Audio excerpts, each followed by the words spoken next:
A chuva fina de setembro caía sobre São Paulo com aquela persistência típica das tardes de primavera, quando o céu cinza parece pesar sobre os prédios do centro e as pessoas correm pelas calçadas com jornais sobre a cabeça ou guarda-tuvas apressados. No bairro dos Jardins, entre árvores ainda molhadas e vitrines iluminadas, Lucas Henrique Azevedo estacionou seu sedã branco de 10 anos na frente de um prédio residencial de 5 andares. Desligou o motor e respirou fundo antes de descer.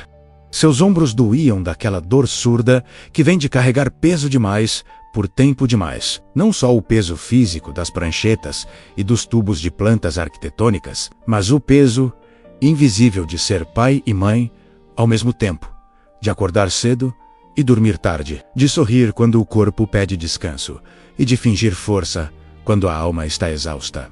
Ele abriu a porta traseira do carro e se abaixou para desfivelar o cinto de segurança da cadeirinha onde Clara Azevedo, sua filha de 6 anos, balançava as perninhas cobertas por meias listradas de arco-íris. Os cabelos castanhos dela estavam presos em 2 tranças malajambradas que ele havia feito pela manhã, antes de levá-la para a escola, e que agora já começavam a se desfazer nas pontas. Clara segurava contra o peito uma mochila cor-de-rosa com estampa de unicórnios, da qual pendiam chaveiros de pelúcia e um pingente em forma de estrela que brilhava sob a luz do poste. "Pai, a gente vai mesmo naquele restaurante chique que você falou?" perguntou ela, com os olhos castanhos arregalados e brilhantes de expectativa. Lucas sorriu. Aquele sorriso cansado, mas verdadeiro, que só ela conseguia arrancar dele depois de um dia inteiro de reuniões, prazos apertados e clientes exigentes. "Vamos sim, princesa. Hoje é dia especial. Seu pai conseguiu aprovar um projeto muito importante no trabalho, e a gente precisa comemorar." Clara bateu palmas e pulou para fora do carro, quase tropeçando no meio-fio molhado. Lucas segurou-a pelo braço com reflexo rápido, impedindo a queda. E ela riu daquele jeito solto e despreocupado que só as crianças conseguem rir, como se o mundo fosse um lugar seguro e cheio de possibilidades infinitas. Ele trancou o carro e pegou a mão dela, sentindo os dedinhos pequenos e quentes se fecharem ao redor dos seus com confiança absoluta. Aquele gesto simples ainda o comovia. Ainda o fazia lembrar que não estava sozinho, que tinha uma razão para levantar todas as manhãs e continuar. O restaurante ficava a 3 quarteirões dali, numa rua arborizada, onde casarões antigos dividiam espaço com edifícios modernos de fachadas espelhadas. Lucas nunca havia entrado naquele lugar, embora passasse em frente toda semana, a caminho do escritório. Era um daqueles estabelecimentos discretos, mas caros, com fachada de vidro fosco, iluminação suave, e um letreiro dourado que anunciava em letras cursivas o nome francês do restaurante. Durante anos, ele apenas olhava de relance e seguia em frente, pensando que aquele tipo de lugar não era para gente como ele. Arquiteto empregado de escritório, médio, viúvo, pai solteiro. Homem que equilibrava contas no final do mês e guardava cada centavo para garantir que a filha tivesse tudo o que precisasse. Mas hoje era diferente. Hoje ele havia vencido uma batalha importante, convencendo o cliente mais difícil do escritório a aprovar um projeto ousado de renovação urbana que levara meses para desenvolver. O chefe havia elogiado seu trabalho na frente de toda a equipe, coisa rara vinda de um homem sisudo e econômico em palavras. Lucas sentiu, naquele momento, que merecia celebrar, que Clara merecia ver o pai feliz, que pequenas vitórias também contavam, que a vida não precisava ser apenas sobrevivência e rotina. Ao empurrar a porta de vidro do restaurante, foram recebidos por uma onda de calor agradável e pelo aroma suave de ervas frescas e manteiga derretida. O interior era ainda mais elegante do que Lucas imaginara. Mesas cobertas por toalhas de linho branco, cadeiras estofadas em veludo azul marinho, luminárias de cristal pendendo do teto alto, paredes decoradas com quadros abstratos em molduras douradas. Um pianista tocava algo suave e melancólico num canto do salão, e os garçons se moviam entre as mesas com a precisão silenciosa de dançarinos em um balé ensaiado. Clara apertou a mão do pai com mais força, intimidada pela pompa do lugar, mas seus olhos brilhavam de curiosidade. Uma anfitriã de cabelos presos em coque impecável e vestido preto justo aproximou-se com um sorriso profissional. Olhou rapidamente para Lucas, avaliou suas calças jeans, limpas, mas desbotadas, a camisa social azul clara que ele usava sem gravata, os sapatos de couro gastos mas engraxados, e depois baixou o olhar para Clara, com sua mochila de unicórnios e tranças tortas. Boa noite. Tem reserva? Perguntou a anfitriã, mantendo o sorriso, mas com um tom de voz que deixava claro que duvidava. Não, mas li no site que vocês aceitam clientes sem reserva em dias de semana. Desde que tenha mesa disponível, respondeu Lucas, tentando soar confiante, apesar de se sentir deslocado. A anfitriã consultou uma prancheta digital, deslizando o dedo pela tela com expressão neutra. Temos uma mesa disponível. Sim. Por aqui? Por favor. Ela os conduziu pelo salão, passando entre mesas ocupadas por casais elegantes, grupos de empresários, internos riscadiges e senhoras cobertas de joias, que conversavam em voz baixa enquanto bebiam vinho tinto em taças de cristal. Lucas sentiu os olhares, alguns curiosos, outros levemente desdenhosos, mas manteve a cabeça erguida e a mão firme na de Clara. Não ia deixar que ninguém fizesse sua filha se sentir inferior. Ela merecia estar ali tanto quanto qualquer outra pessoa. A anfitriã parou, diante de uma mesa junto à janela, de onde se via a rua iluminada por postes antigos e as copas das árvores, ainda pingando água da chuva recente. Era a mesa perfeita, pensou Lucas, com aquela vista calma e romântica, longe do movimento do salão, mas ainda dentro do ambiente acolhedor do restaurante. Clara soltou um suspiro de admiração ao ver a mesa posta com talheres de prata, guardanapos dobrados em formato de cisne e um pequeno vaso com uma rosa branca no centro. Podem se acomodar, disse a anfitriã, afastando a cadeira para Clara com um gesto mecânico. Lucas ajudou a filha a subir na cadeira alta, ajustou a mochila nas costas dela e estava prestes a sentar-se quando uma voz feminina, grave e imperiosa, cortou o ar. Com licença, essa mesa é minha. Lucas virou-se e viu uma mulher alta, aproximando-se com passos firmes e decididos.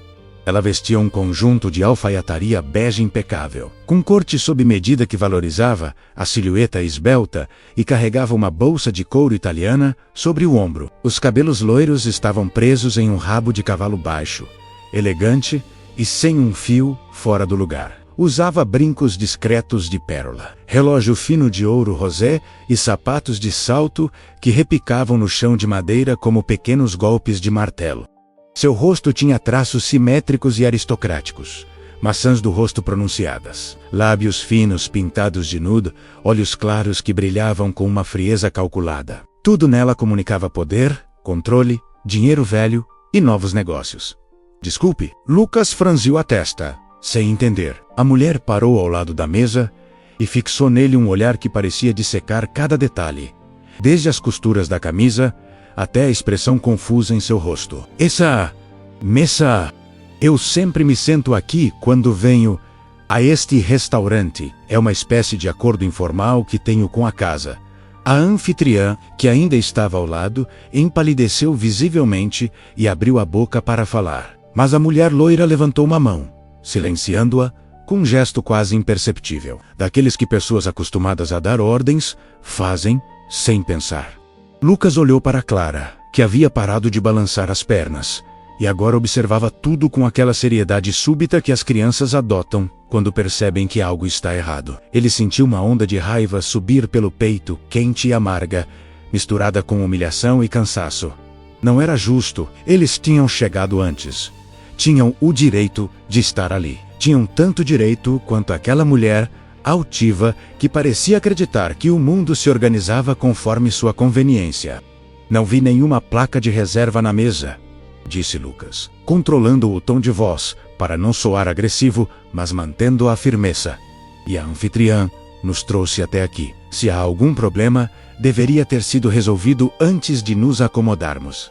A mulher loira estreitou os olhos, claramente não acostumada a ser contrariada. Ela se virou para a anfitriã, que engoliu em seco e balbuciou uma desculpa confusa. Senhorita Ferraz, eu não sabia que a senhora viria hoje. Normalmente, a senhora avisa com antecedência. E Helena, corrigiu a mulher com um suspiro impaciente. Pode me chamar de Helena, já falei isso 1000 vezes. E não preciso avisar. Quando venho aqui, essa mesa fica à minha disposição. É simples. Lucas sentiu o sangue ferver. Respirou fundo, tentando manter a calma por Clara, mas algo dentro dele se recusava a ceder. Há 3 anos, desde que Mariana morrera naquele acidente estúpido de trânsito, ele havia engolido tantas humilhações, tantos nãos, tantos olhares de pena ou desprezo, sempre em silêncio, sempre abaixando a cabeça, sempre priorizando a paz e a proteção da filha acima de tudo. Mas hoje não. Hoje ele havia conquistado algo importante. Hoje ele merecia um momento de dignidade. Hoje Clara merecia ver que o pai não era um capacho. Com todo respeito, senhora Helena, disse ele, erguendo-se da cadeira que ainda não ocupara e ficando de frente para ela, não existe nenhuma reserva oficial nesta mesa. Não existe nenhum acordo que obrigue este restaurante a manter-la vazia para a senhora. Eu e minha filha chegamos. Fomos trazidos até aqui pela funcionária da casa e temos todo o direito de ficar. O silêncio que se seguiu foi denso e constrangedor. As mesas ao redor pararam de conversar. Os garçons interromperam seus movimentos. Até o pianista pareceu tocar mais baixo. Helena Monteiro Ferraz não estava acostumada a ser desafiada publicamente, muito menos por um homem de aparência comum, sem terno caro ou cartão de crédito Platinum, que ousava olhar diretamente em seus olhos e dizer não. Ela abriu a boca para replicar, mas algo na expressão de Lucas a deteve. Não era arrogância, não era desafio puro, não era maldade, era cansa, era determinação. Era a dignidade de alguém que lutava todos os dias para manter a cabeça erguida e que naquele momento simplesmente não tinha mais forças para ceder. Clara, sentada na cadeira alta, olhava entre o pai e a mulher estranha com olhos arregalados e assustados. Ela não entendia exatamente o que estava acontecendo, mas sabia que era importante, que algo estava em jogo, que o pai estava defendendo alguma coisa que ela ainda não compreendia totalmente. Helena respirou fundo, sentindo algo estranho se mexer dentro do peito, algo que não conseguia nomear. Irritação, sim, mas também uma espécie de curiosidade incômoda. Quem era aquele homem? Por que ele não se intimidava? Por que, ao invés de se encolher ou pedir desculpas nervosas como a maioria das pessoas faria, ele simplesmente ficava ali, firme, olhando para ela como se fosse igual? Tudo bem, disse ela finalmente, com uma voz controlada mas tensa. Aproveitem a mesa. Espero que a noite de vocês seja especial. E então, se virou e saiu, caminhando em direção à saída com passos rápidos, os saltos repicando no chão como pequenas explosões de raiva contida. A anfitriã correu atrás dela, balbuciando desculpas e oferecendo outra mesa. Mas Helena dispensou tudo com um gesto brusco de mão e atravessou a porta de vidro, desaparecendo na noite chuvosa de São Paulo. Dentro do restaurante, Lucas soltou o ar que estava prendendo sem perceber e se sentou lentamente, sentindo as pernas bambas e o coração acelerado. Clara o olhava com uma mistura de orgulho e preocupação. Pai, quem era aquela senhora? Não sei. Filha, alguém que acha que o mundo gira ao redor dela? Respondeu Lucas, tentando sorrir para tranquilizá-la. Ela era má? Lucas pensou por um momento. Não sei se ela é má. Acho que ela só está acostumada a ter tudo do jeito que quer. Clara sentiu, voltando a balançar as pernas embaixo da mesa. Você foi muito corajoso, pai. Lucas sentiu um nó na garganta. Obrigado, princesa. Agora vamos aproveitar nosso jantar especial. Está bom? Você merece. Um garçom se aproximou com menus impressos em papel grosso e letras douradas. E a noite seguiu.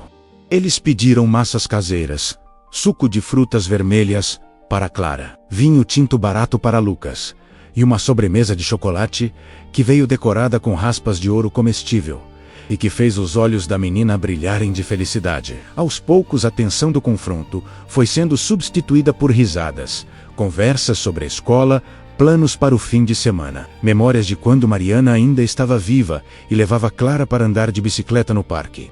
Lucas observava a filha comer sobremesa com aquela seriedade adorável de criança concentrada, e pensava em como a vida era estranha, como pequenos momentos podiam se tornar grandes memórias. Como uma simples reação impensada podia mudar a percepção que temos de nós mesmos. Ele havia defendido um espaço para Clara, havia dito não para alguém poderoso, havia mantido a dignidade. E isso, de alguma forma, o fazia sentir que estava no caminho certo, que conseguiria dar à filha não apenas sustento material, mas também exemplo de caráter e coragem. Ene quanto. Isso do outro lado da cidade. Helena Monteiro Ferraz entrava em seu apartamento de cobertura no bairro do Itaim Bibi, um espaço minimalista de 300 metros quadrados, com piso de mármore, paredes brancas, móveis de design escandinavo e uma vista panorâmica que abrangia a linha do horizonte iluminada de São Paulo. Ela largou a bolsa no sofá de couro bege, tirou os sapatos de salto com um pontapé irritado e caminhou descalça até a janela, observando as luzes da cidade piscarem como estrelas terrestres. Ainda sentia a raiva pulsar nas têmporas, mas por baixo dela havia algo mais complexo, algo que a incomodava de uma forma que não conseguia explicar. A imagem daquele homem de camisa simples e olhar cansado continuava voltando à mente. A forma como ele olhara para ela, sem medo, sem reverência, sem se curvar, a forma como defender a filha, não com gritos ou agressividade, mas com uma firmeza tranquila que vinha de algum lugar profundo. Helena serviu-se de uma taça de vinho branco gelado. Sentou-se no sofá e ligou a televisão, mas não conseguiu prestar atenção em nada. Seus pensamentos voltavam repetidamente àquele jantar interrompido, àquela mesa que sempre fora sua, aquele confronto público que a fizera sentir, pela primeira vez em anos, como se tivesse perdido uma batalha. E o que a irritava mais era que, no fundo, uma parte pequena e teimosa de si mesma respeitava aquele homem por não ter cedido. Helena Monteiro Ferraz não estava acostumada a sentir respeito por desconhecidos. Não estava acostumada a pensar duas vezes em interações banais. Não estava acostumada a se sentir tocada por algo tão insignificante quanto uma discussão sobre uma mesa de restaurante. Mas ali estava ela, sozinha, em seu apartamento de luxo, com uma taça de vinho na mão, e a sensação incômoda de que algo importante havia acabado de começar. Mesmo que ainda não soubesse exatamente o que, a segunda-feira chegou com aquele peso característico dos recomeços semanais, quando o despertador toca cedo demais, e o corpo ainda pede mais algumas horas de sono. Lucas acordou às 6 da manhã, como sempre, preparou o café da manhã para Clara, ajudou-a a vestir o uniforme da escola. Pente orrou os cabelos dela, em tranças que ficaram um pouco menos tortas do que as do último jantar, e a deixou no portão da escola antes de seguir para o escritório de arquitetura onde trabalhava. O escritório ficava num edifício comercial de 12 andares, no centro expandido de São Paulo, uma região de transição entre o velho e o novo, onde prédios espelhados conviviam com construções de tijolos aparentes dos anos 60. A empresa se chamava Carvalho e Associados Arquitetura, um nome pomposo para um negócio de porte médio que atendia principalmente clientes corporativos, pequenos investidores imobiliários e ocasionalmente algum projeto público que exigia licitação. Lucas subiu de elevador até o 8º andar. Cumprimentou a recepcionista com um aceno de cabeça e seguiu para sua estação de trabalho. Uma mesa ampla, coberta de plantas arquitetônicas, amostras de materiais, canetas coloridas e 2 monitores de computador, onde programas de design tridimensional permaneciam abertos dia e noite. Ao seu redor, outros 5 arquitetos trabalhavam em silêncio concentrado, enquanto estagiários corriam de um lado para outro, com cafés, documentos e telefonemas urgentes. Ele estava revisando os últimos ajustes no projeto de renovação urbana que havia sido aprovado na semana anterior, quando Ricardo Carvalho, o dono do escritório, um homem de 50 e poucos anos, com barriga proeminente, bigode grisalho e óculos de aro grosso, apareceu batendo palmas para chamar a atenção de todos. Pessoal, atenção, por favor. Tenho uma notícia importante.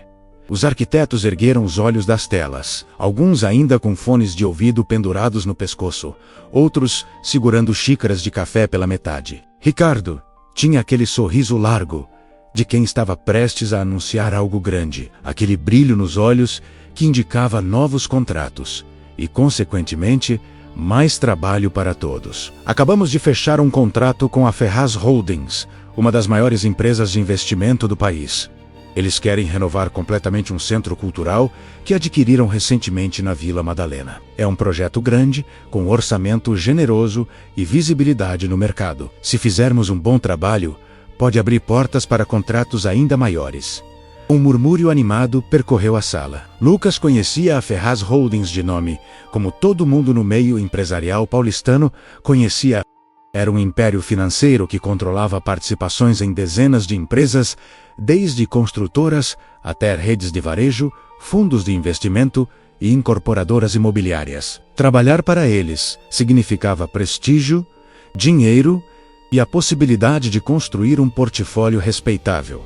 "E quem vai liderar o projeto?" perguntou Fernanda, uma arquiteta mais jovem que Lucas, especializada em interiores. Ricardo sorriu e apontou para Lucas. "Nosso querido Lucas Azevedo. Ele acabou de provar sua competência com aquele projeto de renovação urbana que foi aprovado com louvor. Acho que merece essa oportunidade." Lucas sentiu o peito inflar de orgulho e, ao mesmo tempo, de apreensão. Era a chance que esperava há anos. A possibilidade de finalmente mostrar do que era capaz, de sair da sombra dos projetos menores e assumir algo de verdadeira relevância. Mas também significava mais responsabilidade, mais pressão, mais noites em claro revisando plantas e mais tempo longe de Clara. "Obrigado, Ricardo. Vou dar o meu melhor", disse ele, tentando soar confiante. "Sei que vai. A reunião inicial com a cliente está marcada para amanhã às 10 da manhã. Aqui mesmo, ela quer conhecer pessoalmente a equipe e discutir os primeiros parâmetros do projeto. Então prepara tudo direitinho, tá?" Lucas assentiu, já mentalmente organizando o que precisaria fazer, revisar o histórico do edifício, pesquisar tendências de design para espaços culturais, preparar algumas ideias preliminares para impressionar na primeira reunião. Passou o resto do dia imerso em pesquisas, anotações e esboços rápidos, mal percebendo as horas passarem.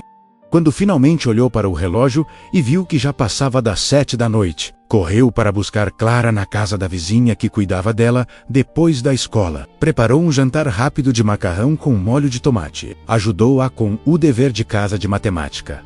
E a colocou para dormir lendo uma história sobre uma princesa que construía castelos com as próprias mãos.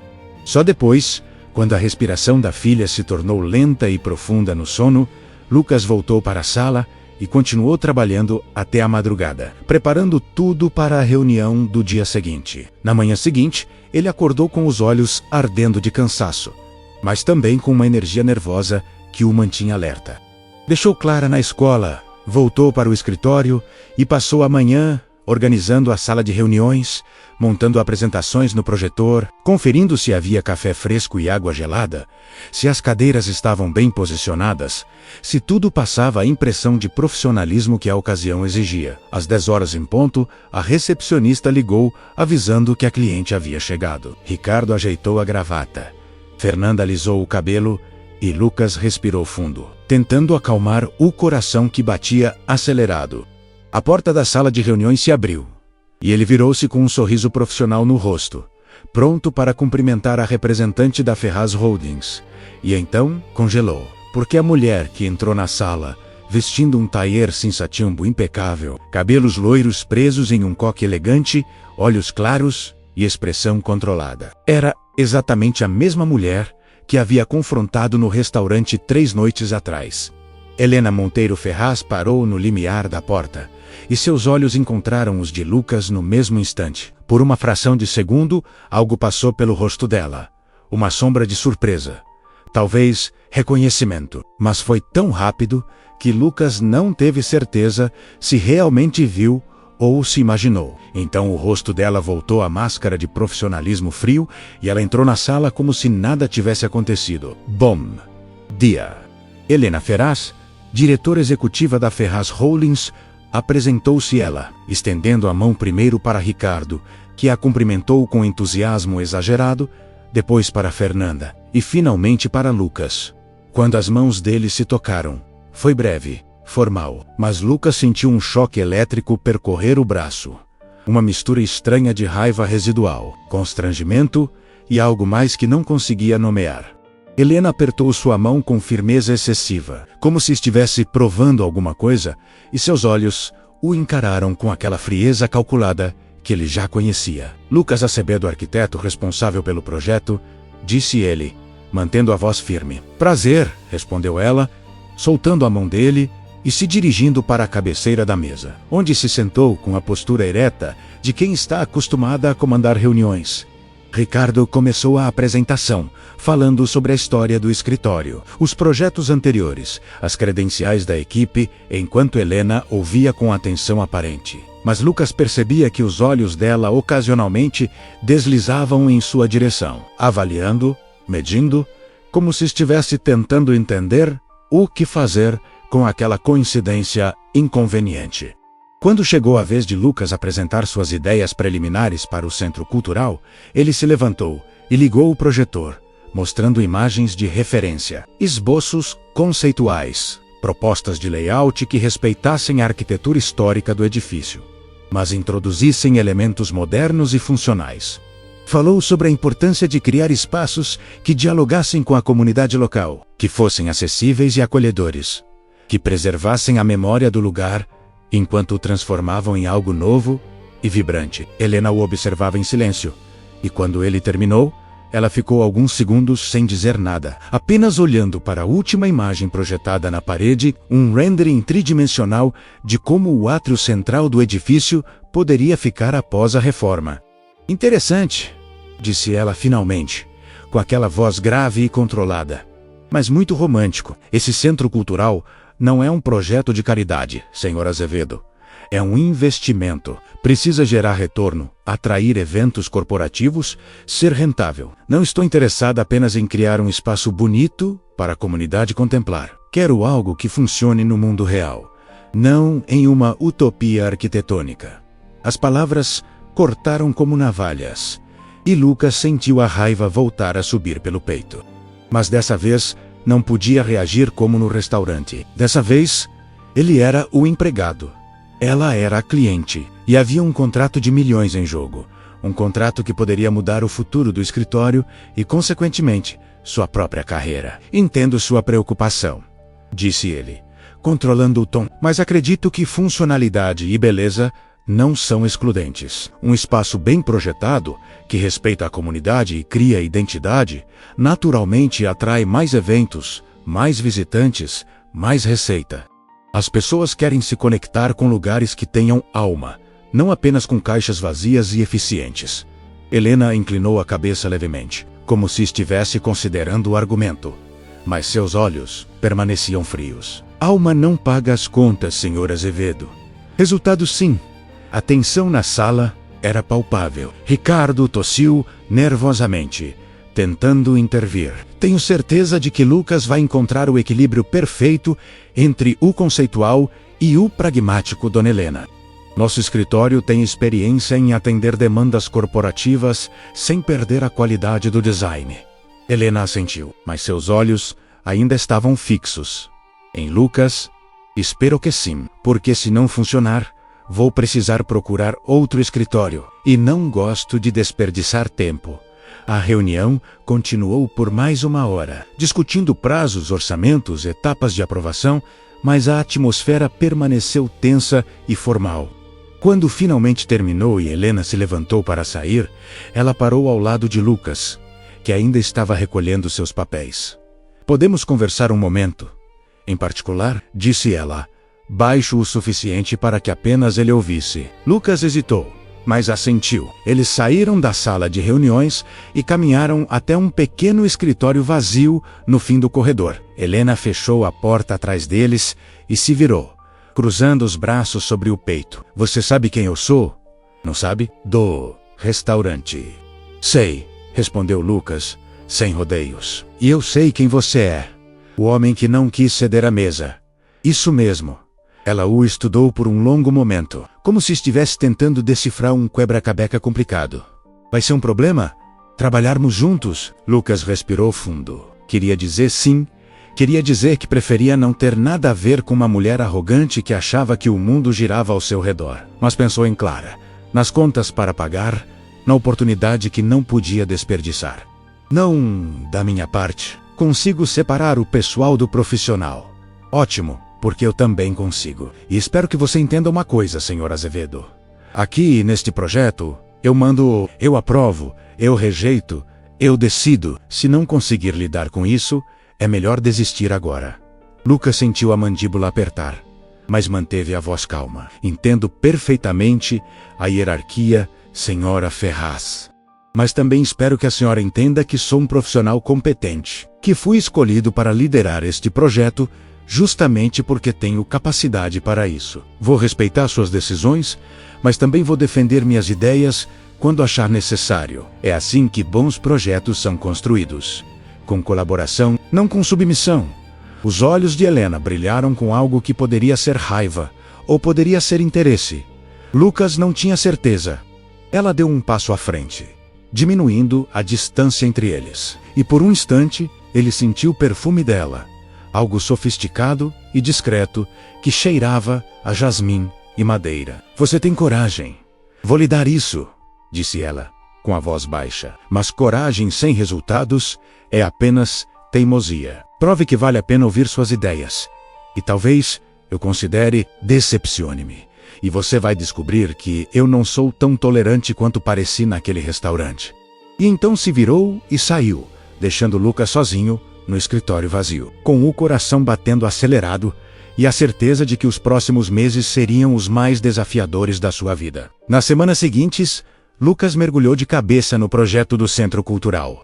Visitou o edifício, um casarão histórico de 3 andares na Vila Madalena que havia sido construído nos anos 30 e funcionara como escola, depois como sede de um jornal e, finalmente, ficar abandonado por uma década antes de ser adquirido pela Ferraz Holdings. O lugar tinha potencial incrível, com pé direito alto, janelas amplas, detalhes em estuque nas paredes e um jardim interno que poderia ser transformado em um espaço de convivência maravilhoso.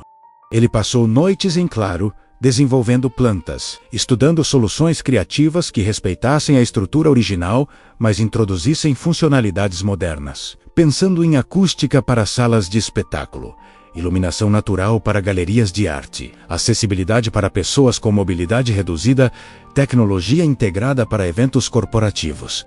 Cada decisão era ponderada. Cada detalhe era pensado não apenas para atender às exigências de Helena, mas também para criar algo de que pudesse se orgulhar. As reuniões com Helena aconteciam semanalmente, sempre tensas, sempre permeadas por discussões acaloradas.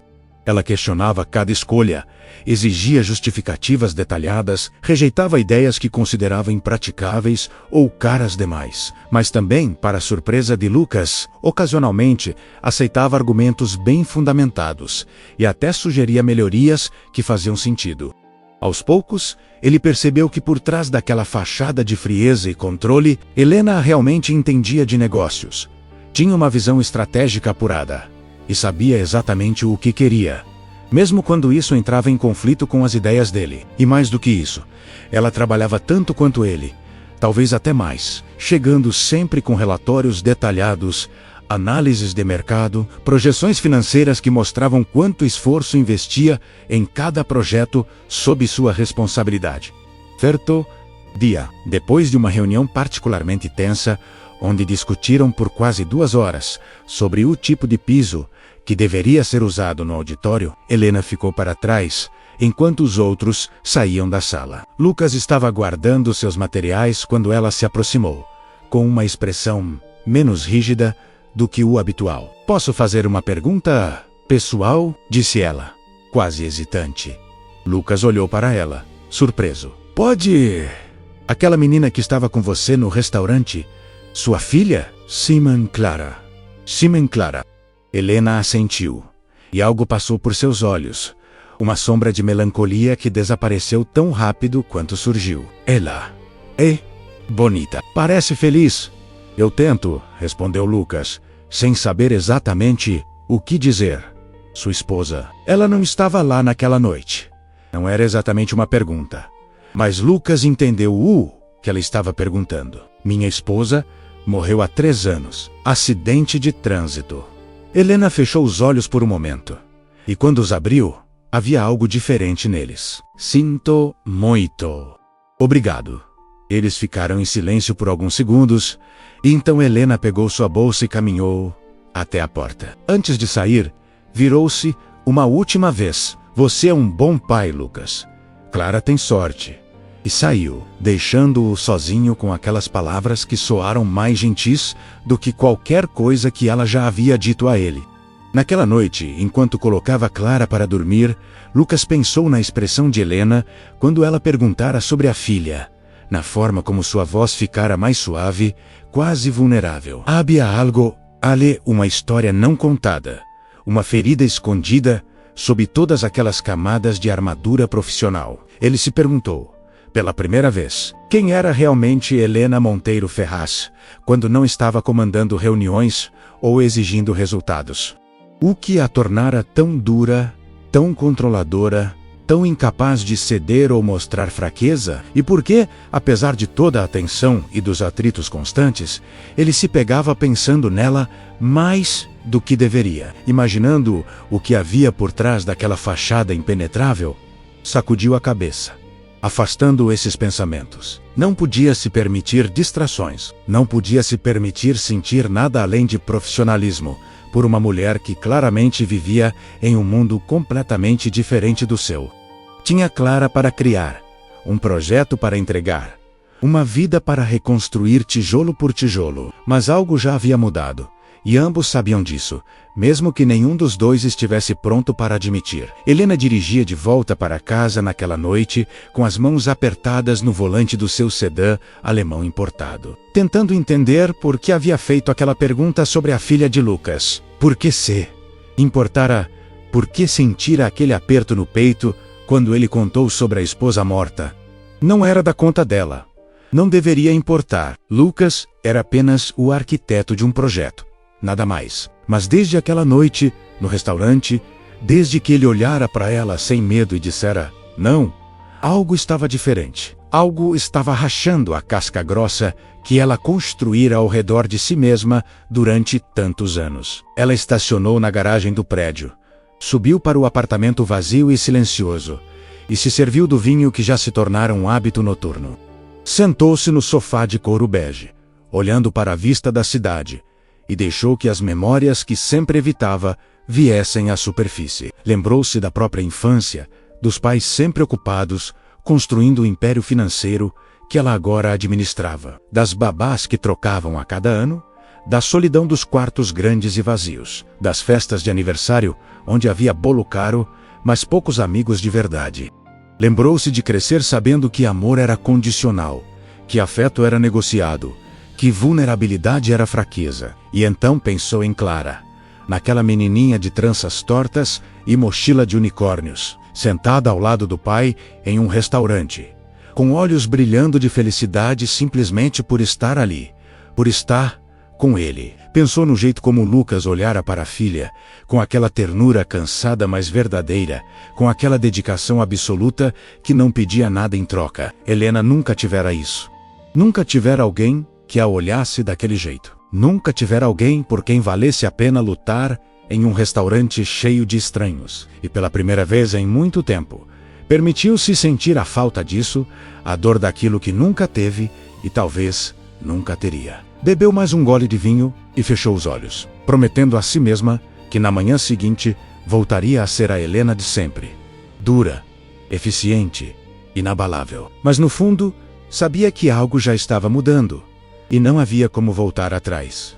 O projeto do Centro Cultural avançava lentamente, como todos os grandes projetos costumam avançar, com avanços e retrocessos, aprovações e revisões, momentos de inspiração seguidos por semanas de trabalho burocrático e tedioso. Lucas se dividia entre as pranchetas do escritório e as visitas ao canteiro de obras, entre as reuniões com fornecedores e os telefonemas com Helena, que sempre tinha uma nova exigência, uma nova preocupação, uma nova razão para questionar suas decisões.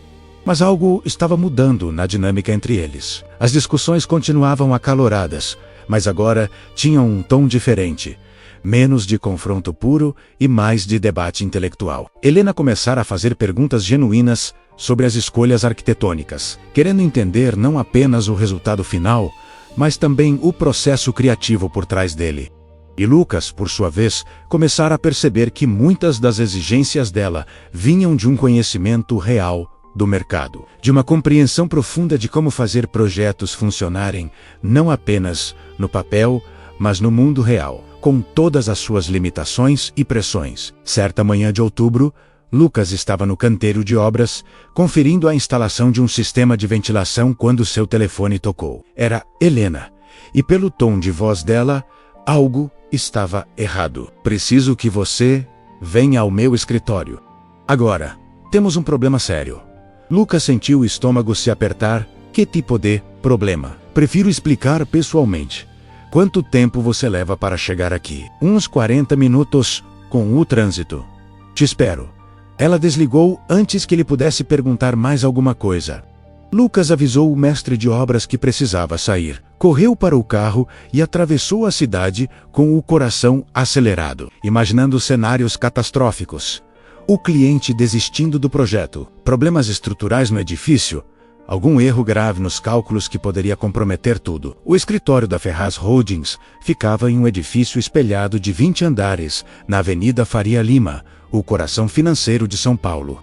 Lucas passou pela recepção de mármore e vidro, subiu de elevador até o 18º andar e foi conduzido por uma secretária impecável até a sala de Helena, um espaço amplo com paredes de vidro que oferecia uma vista panorâmica da cidade, mobília moderna em tons de cinza e branco, e uma mesa de trabalho onde pilhas organizadas de documentos conviviam com um laptop fino e 2 monitores.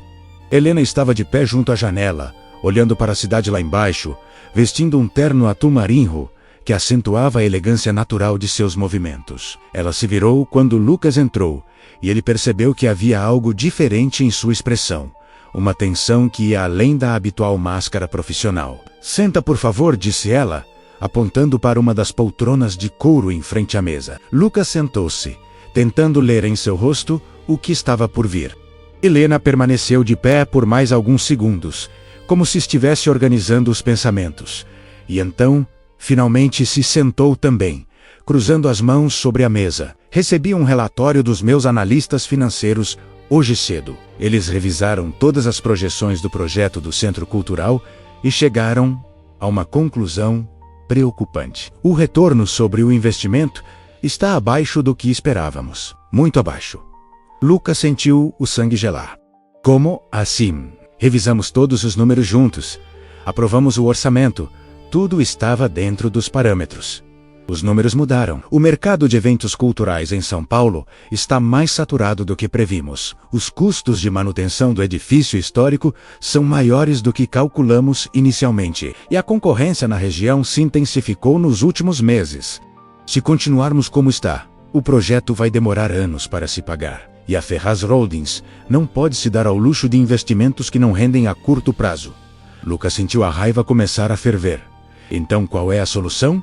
Descaracterizar o projeto? Transformar aquele edifício histórico em mais uma caixa genérica de eventos corporativos sem alma? Helena olhou com aquela expressão controlada que ele já conhecia bem. A solução é ser pragmático.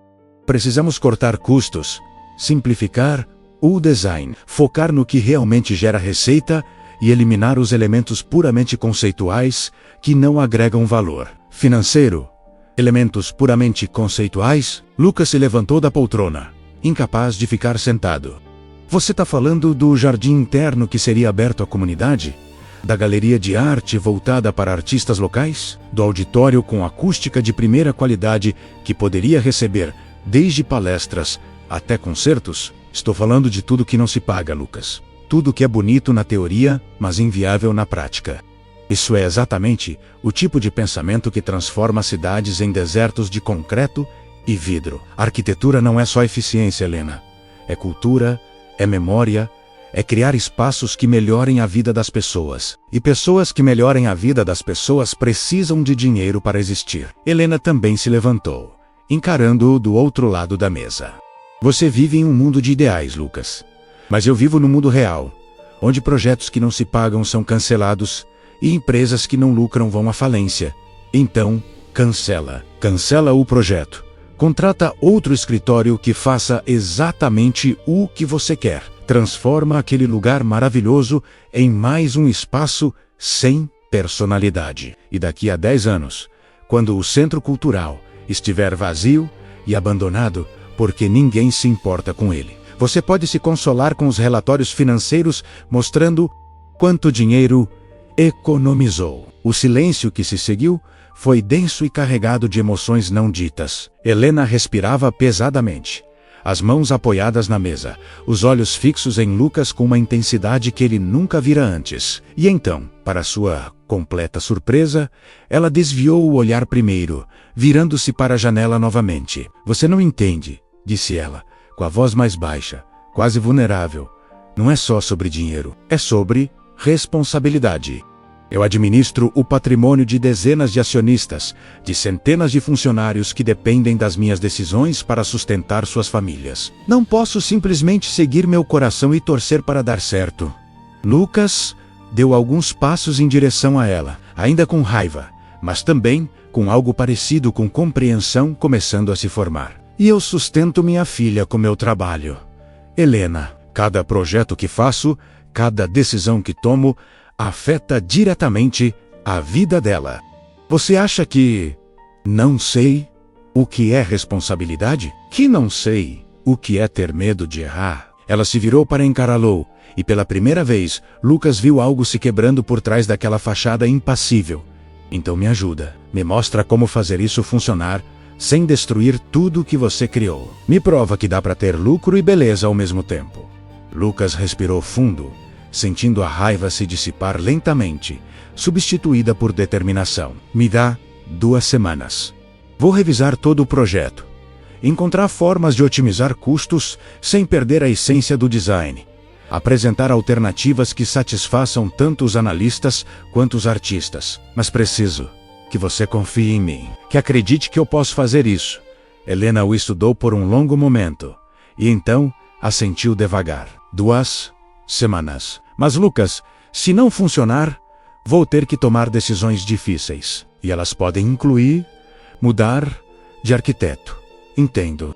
Eles ficaram parados ali, a poucos metros de distância, olhando um para o outro em silêncio. E algo passou entre eles.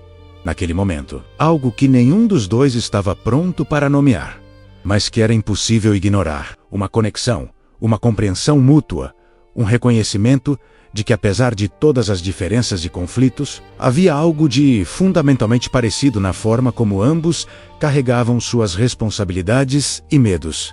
Helena quebrou o contato visual primeiro, voltando a sentar-se e assumindo novamente a postura profissional. Manda as revisões por e-mail assim que estiverem prontas. E Lucas, obrigada por não desistir. Lucas assentiu e saiu do escritório com a sensação de que algo importante havia acabado de acontecer, mesmo que não soubesse exatamente o que. As 2 semanas seguintes foram as mais intensas da vida profissional de Lucas. Ele trabalhou noites a fio, revisando cada detalhe do projeto, consultando fornecedores para encontrar materiais mais baratos, mas de qualidade equivalente, redesenhando espaços para maximizar funcionalidade, sem perder beleza, criando soluções criativas que equilibrassem orçamento e design. Clara ficava mais tempo na casa da vizinha, e Lucas sentia a culpa crescer a cada noite em que chegava tarde demais para jantar com ela, para ajudá-la com o dever de casa, para ler histórias antes de dormir. Certa noite, quando finalmente chegou em casa, passando das 11, encontrou Clara ainda acordada, sentada no sofá da sala, com o desenho que havia feito na escola naquele dia. Era um desenho de uma casa, com um pai e uma filha de mãos dadas na frente, e acima deles, um sol enorme e amarelo. Princesa, você devia estar dormindo, disse Lucas, sentando-se ao lado dela e puxando-a para um abraço. Eu queria te dar meu desenho. A professora disse que era muito bonito. Lucas olhou para o desenho e sentiu um nó na garganta. É lindo mesmo. Vou colocar na geladeira. Clara ficou quieta por um momento, depois perguntou: Pai, você está triste? Por que você acha isso? Porque você chega tarde todo dia, e não sorri mais como antes. Lucas fechou os olhos, sentindo a culpa apertar ainda mais. Desculpa, filha, é que o trabalho está muito puxado agora, mas vai passar logo. Eu prometo. É por causa daquela senhora do restaurante? Lucas se afastou um pouco para olhar para Clara. Surpreso. Por que você pergunta isso? Porque você fica diferente quando fala dela. Fica nervoso. Era impressionante como crianças percebiam coisas que adultos tentavam esconder. Lucas suspirou. Ela é minha cliente, princesa. Uma pessoa muito importante que contratou nosso escritório para fazer um projeto grande. E eu preciso fazer um bom trabalho para que ela fique satisfeita. Ela é má. Lucas pensou na pergunta por um momento. Não, ela não é má. Ela só é complicada e muito exigente. Mas no fundo acho que ela só quer fazer as coisas direito como eu. Clara sentiu, parecendo aceitar a explicação. Quando você terminar o trabalho dela, a gente vai ter mais tempo junto? Sim, princesa. Prometo. Naquela noite, depois de colocar Clara para dormir, Lucas voltou para o computador, mas não conseguiu trabalhar. Ficou olhando para a tela em branco, pensando na filha, em Mariana, em Helena, em todas as escolhas que fizera e nas consequências que elas traziam. Será que valia a pena sacrificar tanto tempo com Clara por um projeto? Por mais importante que fosse, será que estava sendo egoísta ao perseguir uma realização profissional às custas da presença na vida da filha? Não tinha respostas fáceis, mas sabia que precisava terminar o que começou. Não apenas por orgulho ou ambição, mas porque havia prometido a Helena e provaria que era possível. E também porque, no fundo, acreditava genuinamente que aquele projeto poderia ser algo especial, algo que deixaria uma marca positiva na cidade. Então respirou fundo e voltou a trabalhar. No 14º dia, Lucas finalmente terminou a revisão completa do projeto. Enviou tudo para Helena por e-mail às 6 da manhã, anexando plantas atualizadas, relatórios de custos revisados, renders tridimensionais mostrando as novas soluções, e uma carta de 3 páginas explicando cada mudança e defendendo cada escolha. Então se permitiu dormir algumas horas antes de levar Clara para a escola e ir para o escritório. A resposta de Helena chegou no meio da tarde. Uma mensagem curta. Recebi. Vamos discutir pessoalmente. Pode vir ao canteiro de obras amanhã às 10? Quero ver em loco como as mudanças se aplicariam ao espaço real. Lucas confirmou, e passou a noite ensaiando mentalmente os argumentos que usaria, preparando-se para defender cada vírgula do projeto revisado. Na manhã seguinte, chegou ao canteiro de obras 15 minutos antes do horário marcado. O edifício histórico estava em fase inicial de reforma, com andaimes cobrindo a fachada, operários trabalhando na restauração dos estuques originais, e o interior ainda em processo de demolição das paredes que seriam removidas. O cheiro de tinta fresca e argamassa preenchia o ar. Helena chegou pontualmente às 10, vestindo calças de alfaiataria pretas, blusa branca de seda e um capacete de obra amarelo que contrastava estranhamente com a elegância habitual. Lucas quase sorriu ao vê-la daquela forma, menos imponente e mais humana. Bom dia, cumprimentou ela, a voz neutra, mas os olhos revelando algo parecido com nervosismo. Bom dia, obrigado por vir até aqui.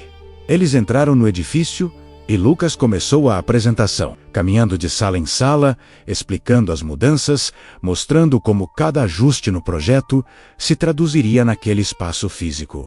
Helena o seguia em silêncio, fazendo perguntas ocasionais, anotando coisas em um tablet, mas principalmente apenas observando e absorvendo tudo. Quando chegaram ao que seria o jardim interno, ainda coberto de entulho, mas com um potencial visível nas janelas amplas que o cercavam e no pedaço de céu azul visível, através do teto parcialmente aberto, Lucas fez uma pausa. Este era o espaço que você queria cortar completamente do projeto, disse ele, mas encontrei uma solução. Se usarmos plantas nativas de baixa manutenção, sistema de irrigação automatizado, alimentado por captação de água da chuva, e abrirmos o espaço para eventos externos pagos, ele não só se mantém, mas gera receita extra. Casamentos pequenos, sessões de fotos, workshops ao ar livre. É funcional e bonito. Helena olhou ao redor, e Lucas viu algo mudar em sua expressão. Mostra o render de novo. Ele abriu o tablet e mostrou a imagem tridimensional do jardim finalizado, com árvores pequenas, bancos de madeira, um caminho de pedras que serpenteava pelo espaço, iluminação suave embutida no chão. Era simples, mas encantador. Um pequeno oásis verde no meio do concreto urbano. É bonito, admitiu Helena, a voz mais suave. Realmente bonito e viável economicamente. Garanto. Ela ficou olhando para o espaço vazio por mais alguns segundos. E então se virou para Lucas com uma expressão que ele não conseguiu decifrar completamente. Você conseguiu. Encontrou o equilíbrio que eu pedi. Os números fazem sentido. O design não foi comprometido. E ainda tem margem de lucro dentro do aceitável. Lucas sentiu uma onda de alívio tão intensa que quase o derrubou. Então, você aprova.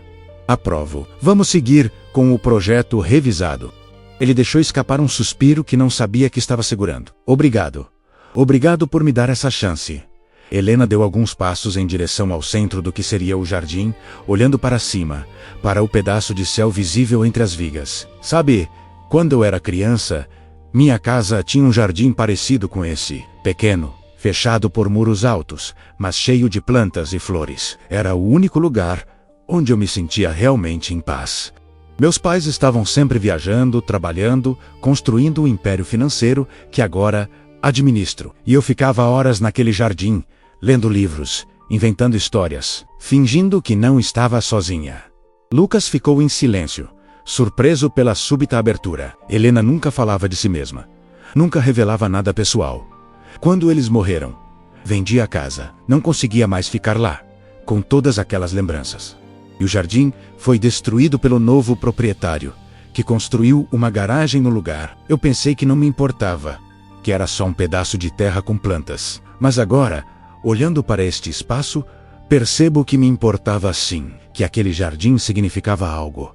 Ela se virou para Lucas e ele viu lágrimas contidas brilhando em seus olhos, embora nenhuma caísse. Desculpa. Não sei por que estou te contando isso. Não precisa se desculpar, disse Lucas suavemente. Eu entendo. Todos temos lugares assim, lugares que guardam pedaços da nossa alma. Helena limpou discretamente os olhos e recompôs a postura profissional, mas algo fundamental havia mudado entre eles. Uma parede havia caído, um segredo havia sido compartilhado. Vamos continuar o tour? Perguntou ela, tentando voltar ao tom neutro, mas não conseguindo completamente.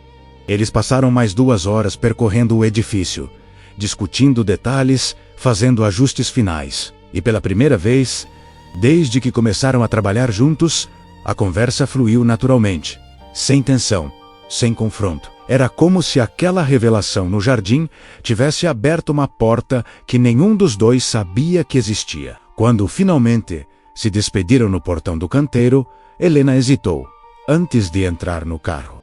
Lucas, posso te fazer um favor? Algo totalmente fora do contexto profissional? Claro.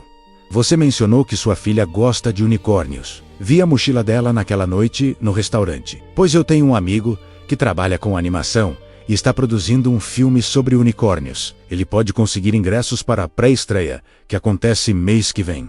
Acha que Clara gostaria? Lucas ficou sem palavras por um momento. Ela ia adorar. Mas não precisa fazer isso, Helena. Eu sei que não preciso. Quero fazer. Considere uma forma de pedir desculpas por aquela noite horrível no restaurante. E por todas as vezes que fui desnecessariamente dura com você durante o projeto. Ela estendeu a mão. E Lucas a apertou, sentindo novamente aquela corrente elétrica que sempre surgia quando se tocavam. Obrigado, disse ele. Isso significa muito. Helena sorriu, um sorriso pequeno mas genuíno, e entrou no carro.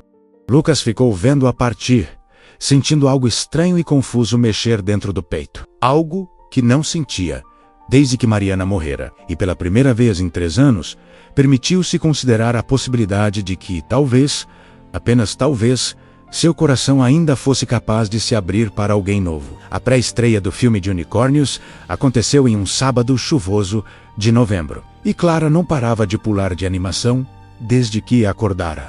Lucas a ajudou a vestir seu vestido favorito, cor-de-rosa com estampa de estrelas, e refez as tranças 3 vezes. até que ela aprovasse o resultado. Quando chegaram ao cinema, Helena já estava esperando na entrada, vestindo jeans escuros e um suéter creme, sem a armadura profissional habitual, parecendo mais jovem e mais leve. Clara correu até ela com aquela espontaneidade infantil que ignora barreiras sociais, e para surpresa de Lucas, Helena se abaixou e conversou com a menina no mesmo nível dos olhos, sorrindo de uma forma que ele nunca vira antes, genuína e desarmada. Durante o filme, sentados lado a lado na escuridão da sala, Lucas percebeu que ocasionalmente seus ombros se tocavam e nenhum dos dois se afastava. Nas semanas seguintes, os encontros entre Lucas e Helena começaram a extrapolar o contexto profissional. Cafés rápidos após reuniões se transformavam em almoços longos, onde conversavam sobre tudo, exceto o trabalho. Ela contava sobre a solidão da infância rica, sobre a pressão de administrar um império que não pedira, sobre o medo de nunca ser amada por quem realmente era, mas apenas pelo que possuía.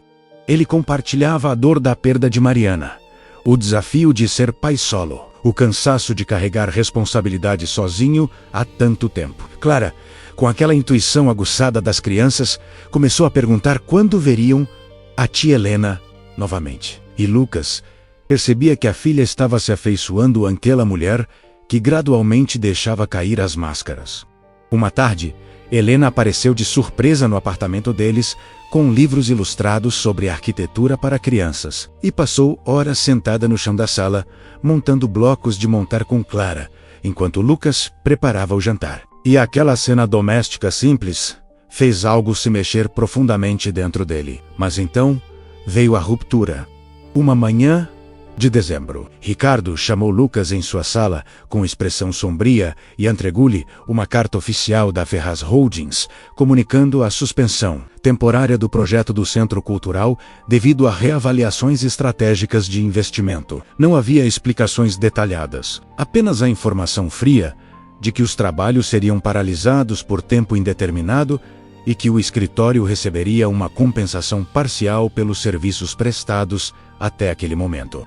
Lucas sentiu o chão desabar sob seus pés. Ligou para Helena imediatamente, mas ela não atendia. Mandou mensagens, e-mails, nada. Por 3 dias tentou contato sem sucesso, até que finalmente ela respondeu com uma mensagem curta e formal. Decisão do Conselho de Administração. Fora do meu controle. Sinto muito. Ele não aceitou aquilo. Não depois de tudo que compartilharam, de todas as conversas íntimas, de todas as barreiras que haviam derrubado juntos. Descobriu o endereço do apartamento dela, através de um colega que tinha contatos na área imobiliária, e foi até lá em uma noite fria, determinado a ter uma conversa de verdade, não intermediada por emales corporativos. O porteiro do prédio resistiu a Dixalou subir, mas Lucas insistiu que era urgente. E finalmente o homem ligou para o apartamento. Helena atendeu o interfone com voz cansada. Hesitou por longos segundos, mas autorizou a entrada.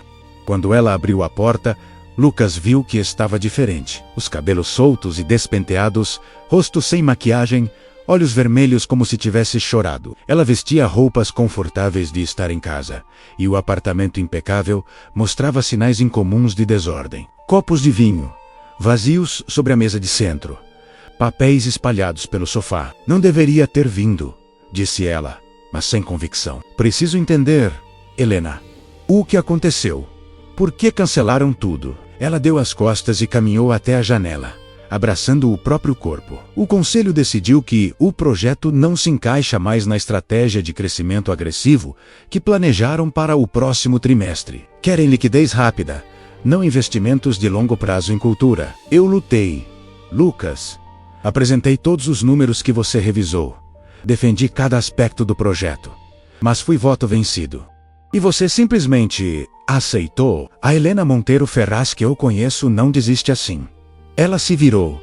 E havia dor nos olhos. A Helena, que você conhece, é presidente do conselho. Mas não ditadora. Tenho responsabilidades, compromissos com acionistas, uma reputação a manter. Não posso simplesmente fazer o que quero, ignorando todos os outros.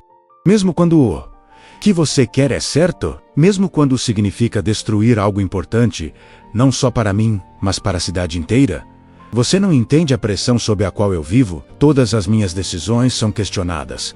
Cada movimento é analisado. Qualquer erro pode custar bilhões e centenas de empregos. Eu não tenho o luxo de seguir o coração como você. Luxo! Lucas sentiu a raiva explodir. Você acha que é luxo criar uma filha sozinho? Que é luxo trabalhar até tarde toda noite?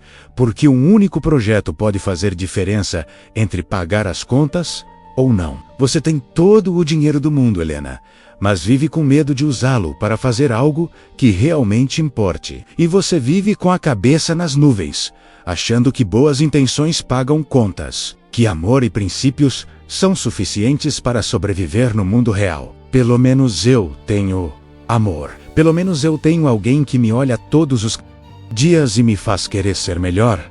Você tem o quê? Esse apartamento vazio? Esses relatórios financeiros que ninguém vai lembrar daqui a 50 anos? O silêncio que se seguiu foi absoluto. Helena fechou os olhos e, quando os abriu, estavam cheios de lágrimas. Você está certo, sussurrou. Você está completamente certo. E eu odeio isso. Lucas sentiu a raiva se esvair, substituída por algo mais profundo. Deu alguns passos em direção a ela. Então muda, Helena. Pela primeira vez na vida, escolhe o que você realmente quer, ao invés do que os outros esperam de você. E se eu escolher errado? E se tudo desmoronar? Então a gente reconstrói juntos. Ela olhou para ele, e naquele momento algo se quebrou definitivamente dentro dela. O medo. Lucas, tenho tanto medo de deixar alguém entrar e depois perder tudo de novo. Ele pegou as mãos dela entre as suas. Eu também tenho, todos os dias. Mas Clara me ensinou que viver com medo é pior que arriscar se machucar, porque sem risco não existe nada de verdadeiro. Helena respirou fundo, e então fez algo que nunca fizera antes. Deixou as lágrimas caírem livremente, deixou os muros desabarem, deixou-se ser vulnerável. Lucas a puxou para um abraço, e ela se agarrou a ele como se estivesse se afogando e ele fosse a única tábua de salvação. Naquela noite, Helena tomou uma decisão. Na segunda-feira seguinte, reconvocou o conselho de administração e apresentou uma proposta. Ela investiria recursos próprios no projeto do Centro Cultural, assumindo pessoalmente o risco financeiro e, se bem-sucedido, a Ferraz Holdings poderia retomar a participação em termos mais favoráveis. Foi a primeira vez em sua carreira que colocou convicção pessoal acima de consenso corporativo. O conselho ficou chocado. Alguns membros tentaram dissuadi-la, mas Helena manteve-se firme. O projeto seria retomado. 3 meses depois, em uma noite morna de março, Lucas recebeu uma mensagem de Helena. Estou no restaurante. Naquela mesa, você e Clara querem se juntar a mim? Quando chegaram, ela estava sentada junto à janela, a mesma mesa onde tudo começara. Mas dessa vez, com um sorriso nos lábios e sem nenhum traço da frieza antiga. Clara correu e se jogou nos braços dela. E Helena a abraçou com o carinho de quem finalmente aprendera a demonstrar afeto sem medo. Lucas se sentou ao lado delas, e Helena pegou sua mão por cima da mesa. Desculpa por aquela primeira noite, por ter sido tão horrível com vocês. Está perdoada, disse Lucas, sorrindo. Se não fosse por aquela noite, talvez nunca tivéssemos chegado aqui. Aqui aonde? Perguntou Clara, curiosa. Helena olhou para Lucas, e ele olhou de volta, e entre eles havia uma promessa silenciosa de recomeços, de segundas chances, de amor construído sobre respeito, escolhas conscientes e coragem. Aqui no lugar certo, respondeu Helena, com as pessoas certas. E pela primeira vez em muitos anos, os 3 jantaram juntos.